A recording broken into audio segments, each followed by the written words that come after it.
What's going on, everybody? I had a question come up in one of my last car videos where I was talking about backing tracks, and people are always asking me like, what do I use for backing tracks? But that prompted a different question,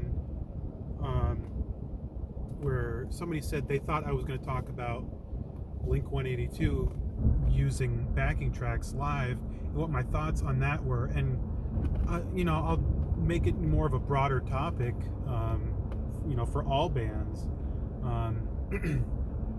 Now, I don't follow Blink religiously, at least not their live shows or anything like that. But some things have been sent to me over the past, I don't know, year since they've been touring, to make it seem like they were using backing tracks, and it does seem that way. Like I said, I haven't seen any like clear video where it's just completely obvious, but I just want to say, like, in terms of whether or not I'm cool with it, I think I am, because as we all know, Tom is not the best performer, especially live. I mean, they can make as many edits they want, in the studio or whatever. And frankly, we even know that the Mark, Tom, and Travis Show album, it was recorded over 2 different nights, but that was still edited pretty heavily in the studio afterwards because they wanted to put out a good product. And frankly, it takes a bit more time with them. I mean, they're great songwriters. I'm not trying to take that away from them. Travis is an amazing performer, but Tom and maybe Mark too, I don't really know. I don't pay too close attention, but they're not always hitting the right notes. I mean, that's just the way it is. And does that really take away from the fun and energy of the performance? Not really, but I think the use of backing tracks is only really a positive thing, because it allows Tom and maybe Mark, probably not Mark, let's be real, but it allows Tom to put more of his focus on singing, which is obviously a bit harder for him to do. I would say it's a bit harder for him to keep up with. After Blink got back together in, what was it, 2009?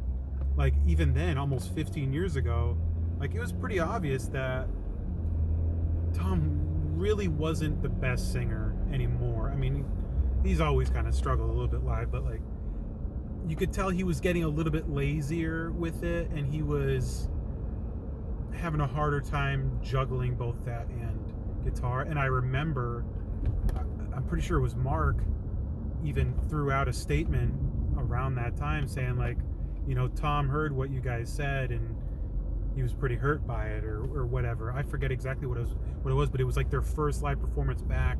I think it was them doing, like, I want to say, like, What's My Age Again or something. It was a couple throwbacks on one of those late night shows. I forget which one it was, but it just didn't sound very good. And anyway, I think the use of backing tracks makes it easier for him to not have to worry so much about switching guitar tones or always playing the right note every time, because he has that track in the background that's kind of lifting him up a little bit. And I hope that he's still playing the guitar. I mean, there is certainly a possibility that he's miming entirely. I don't know if that's the case, because frankly, like I said, I haven't really been paying too close attention, but I'm hoping that, there's still some live guitar over backing tracks. But yeah, it allows him to focus more on singing. It allows him to focus more on just having fun and being more entertaining for the crowd, which honestly is the most important part for a live show like that. And I mean, bands have been doing this for, a long time. There's plenty of evidence of that. I mean, bands these days, like, for example, I listen to the band Periphery occasionally. Not some band that I listen to a ton, but I know that, for example, live, they tune their whole set to MIDI, and they play through a laptop. Because if you don't know who Periphery is, they're metal, but they do a lot of different types of tones. They have heavy tones, they have very, very clean tones, effects here and there, and they're so dialed in and they're so intense with what they have to play that these bands actually have programs on their laptops that will change. Geez, sorry about that. That will change the tones for them automatically, and so you won't even see them doing, dancing with like foot switches or anything like that, because all the changes, whether it's from a heavy tone to a clean tone or adding an effect in for 10 seconds here or there, that's all done automatically. They've rehearsed the entire thing on these laptops and made each performance perfect, which, I mean, can take away a bit from the funness of a show. I mean, not every band's going to want to do that, but the possibility of that sort of thing is out there. So maybe Tom is doing something with that. I know at least in the more recent Angels and Airwaves sets, God, I'm sorry about the sun there. I know at least in the more recent Ava stuff, Tom was using Axe Effects, which is what I use, which is all digital, and so that's entirely possible that he can do that same sort of thing.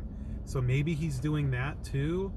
I don't really know, but if it's making the performance better, if it's making everything else easier for him, easier to sing or easier to just have fun, then I'm all for it. Like I said, there's even bands like Rush, for example. They play for 3 straight hours, and that's a lot of material.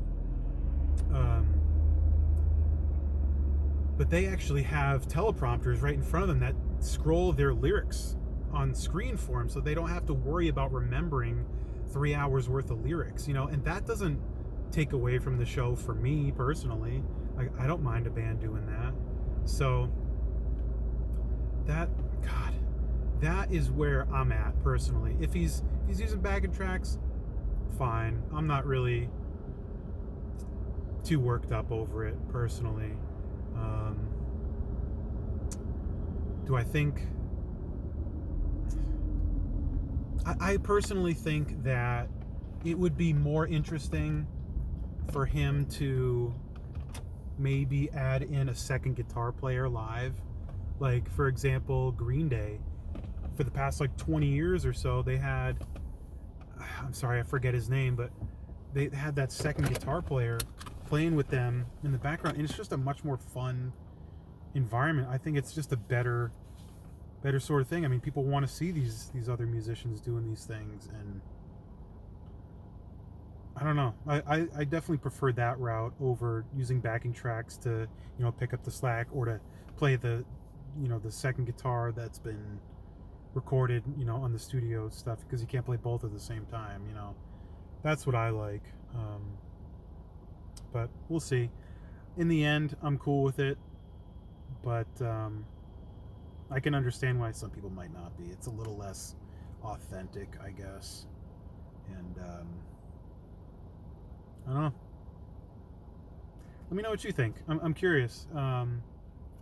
I think I made a pretty good point, but I can, like I said, I can see people not liking it. So, anyway, I'm going to get out of here. Talk to you guys soon. Later.